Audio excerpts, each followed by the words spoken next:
tongue sneak past the cochlea, hammering your drum. Tips of my fingers find your fur, dig the uninked freshness of your skin, the spotty red of your chest like mine. I seek out the place where hair meets neck, crisp cut. I dive in again and again, hungry for the thickness, the soft crush. You smell good. Eyes with so much gold infused make me want to become one of your keys, the one that opens your deadbolt. Slips in, rushing through aorta and ventricle, blue rivers turn red. But I'm just waiting for your face to open, just want to lick your smile, melt the sweet, I'll lick milk from it. Hold back, stop. Soon as I mailed it, stuck my hand in the blue box, a greeting card stuffed with scribbled pages, the angsty feeling rose up, questioning what it is I want from you and what makes me think I can get it. You are not a man of letters, of telling your feelings. Those doors need to be rekeyed, damn the door jamb, tuck the icky bits into the inner sleeve, and like most guys, you probably didn't tell her till hers was closed to you as well. Twisted ear of key or shoulder, no entry, no, she said, no, no, no. She didn't want to talk to you ever. You took scalpel to yourself after that, cut away pounds of flesh inside yourself, sawing. Every day at work, fixing lock and latch, sliding metal against metal with graphite lubricity, drill pin, cylinder slide, hasp, and staple. How can a man be so handsome while eating his own guts? Takes one to know one. Pig-proof flat key steel. Use solidifying, krypton hard body, impenetrable. Locking dogs at the heel and toe of the shackle, horizontal to prevent the barking of knuckles. Oh, the tumblers and shoulder shank striking plates, the keeper and the keep, the differ and the follower hold. A one-sided action, a one-sided lock, a plug pin release, a night latch, safe and vault. And here I come with a lockpick and a tension wrench. Spring steel, hacksaw blades, and piano wire, searching for unauthorized access. Writing these stupid, not really love letters. I hang my head low, swallow, crack voice, and try. I don't know what I'm asking, I just want in. Without a roof. This love between us grew from under the desk of a speed freak. It tapes LED lights with black electrical tape, cooks iguana over open fire, tastes sweet like suckling pig. Sparked by a kiss in Boothco parking lot, we rode on jetliners, landed in the same city, moved in a closed curve, points on the same plane. I kept your stories in a red bandana, carried them over my shoulder coast to coast all these years. A love born of heartbreak, me tired from the weight of belongings, thrown out the door, exhausted from being a good girl to men who could only see me in the rearview mirror. And you sat on a curb, leaking, the tears wouldn't stop, so you walked away from your job and everything you owned. Smoke circling a glass pipe, blood in a syringe. I spent my inheritance, did a great job playing house, had boyfriends who smoked weed and in bed all weekend long, shades drawn, boyfriends who strung me along. I fought with drunks till dawn. Relationships left me looking for morning, barefoot and alone in my kitchen. But now you're here and we are the pot-bellied versions of our young selves. Only we know these wrinkles are illusion. I do recall my hands full of your hair. You can still see me, black-rimmed eyes, flight jacket, 32 waist size. Only we know these love handles, this baldness is transient too and should be worn like a badge. The audacity of sparrows. I once heard a woman play cello in the parking lot of the mountains where I walk, rising with morning mist off green. You kissed me slower yesterday, both lips defined, eating mine. Sometimes a guy plays the saxophone between buildings downtown. The sound bounces around, softening concrete and steel. Your body was like that yesterday, filled me up. You brought it down, our flab succulent between us. Desire climbs like vines as bold as a little brown bird stealing from the bowl of a large brown dog. Have you ever played with a toy car, the kind you pull back and you set it down when the tension is built, takes off bumping into walls and table legs, switching directions without losing momentum? I'm like that, dear, when you warm me up. Nebulous or not. My secrets are young black men, yours small white rocks. Mine text late on Friday nights, yours call in a throaty whisper from SROs in the Tenderloin. As much home as not having a home, it's been part of you all along. We are runaways, you too tall Spanish speaker, too long gone with long-legged blondes. You know all my bad stories, felt the pounding of sneaker tread from my ex, kicking us both in the head. First time drunk in my bed. Since then, you understand my dangerousness, the thugs I'm tethered to. And I saw you those years all spun out, rocketing down cable car hills, drum solos in the air, eyes big enough to fall in. I stepped back on the curb, my old friend, red-faced and ashy the way speed freaks get.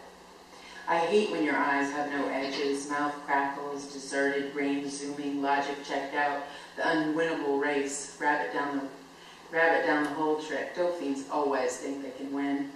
Sober, you're my best friend, and I don't tire of being compared to the first 5 minutes of Star Wars. Kind of like being your world.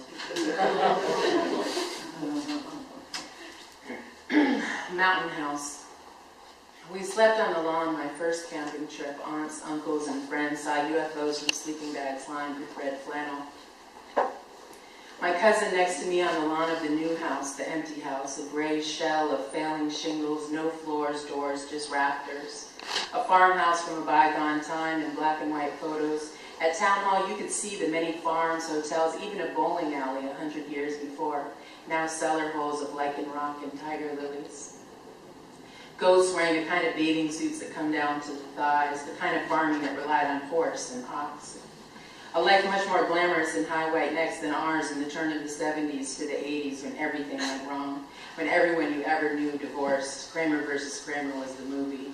All the farming and windmills, long hair, and alternative schooling fumbled into single-parent families and food stamps.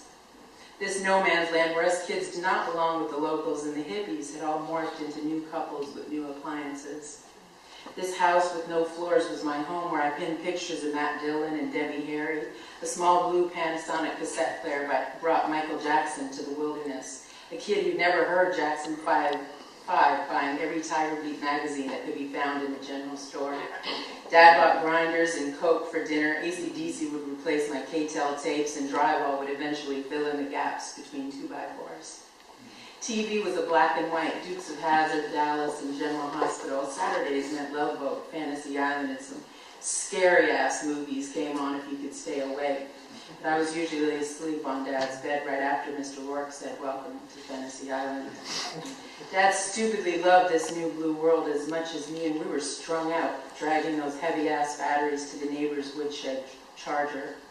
I wrote to my idol, Blondie, on puppy dog stationery, waited for her limo to bottom out on our washboard Mountain Road. Periodic fits. Last night I texted 4 men, 2 of them exes, 1 of them married. One of the 4 informed me, "We share a moon in Gemini." "What else?" I said. "This would explain many things," he said. I was only texting to ask his favorite sex club. I looked it up. Google says we share a rapid speed of thought, vanity, a desire to make many things all at once. Our emotions are very changeable, it says. I say the only sin is doing a thing that you know is wrong. Sexting with married men may or may not be a thing that is wrong. Restless is what it says about us. I believe in happy endings, not in fairy tales or relationships, but in massage parlors. I think monogamy sounds like monotony. We struggle to maintain our independence. Our feelings are held in too much scrutiny, a direct need to speak the truth. Tonight on stage, I will spill secrets down my shirt, purple like wine. I will kiss and tell. I will call it poetry. Springs are scarred into my fallopian tubes. Tiny, fruitless trees prevent the eggs. Following, failing little pathmen. I almost married one of the 4. He was a teacher. He taught me to run. He was a moon in Gemini Cancer. Cancer is what it felt like most. A cancer that picked my bones, left me starving, beautiful carcass I was. They never stop, it says, reading, thinking, talking. They never stop. They often come off as fickle. That's what it says about us, I text the teacher. Queen Frostine.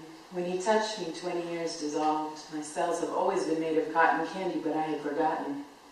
I turned up at his door, shoelaces untied, blood rushing, voice shaking, dropped to my knees. All those innuendos at work made toothsome. And I was spun out in sugar air, night cold and sparkly. I stood puff jacket shining under the streetlights, leaned up against the truck, kissed confectionery lips, neck sugar plum, trying to say goodnight, trying to say goodnight. 99 left balloons. As a child, I was given a balloon at Fava's shoe store with Mom. I accidentally let go by the car's back door. It flew from my hand, went up and up fast with my screams. High enough to see all of West Lebanon, New Hampshire, how small and flat that mall surrounded by green, how excruciating my disappointment.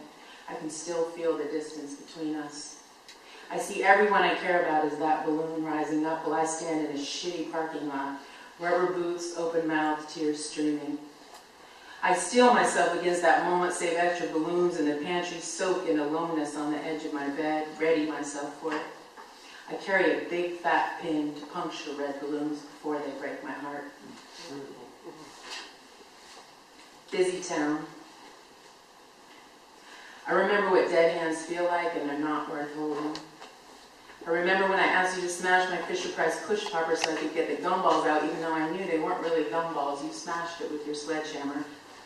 I like to steal your Smith Brothers cough drops, black licorice, and Luden's lemon from the glove box. How your jaw clicked when you get into an almond joy or a pecan pie from the village store.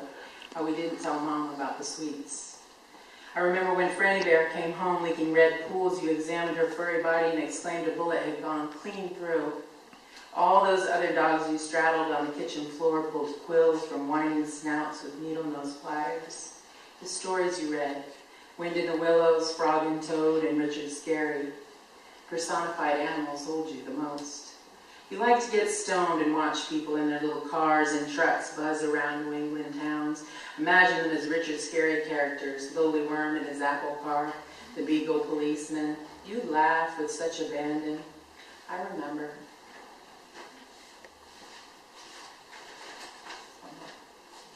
Locked and loaded. I gave it up at 12, pushed through, no bloody hymen, somebody already fingered it out. Old Granddad and Pepsi lubed relations, I was always trying to get close to guys that first fumble and kiss the unzipping and inserting the best part.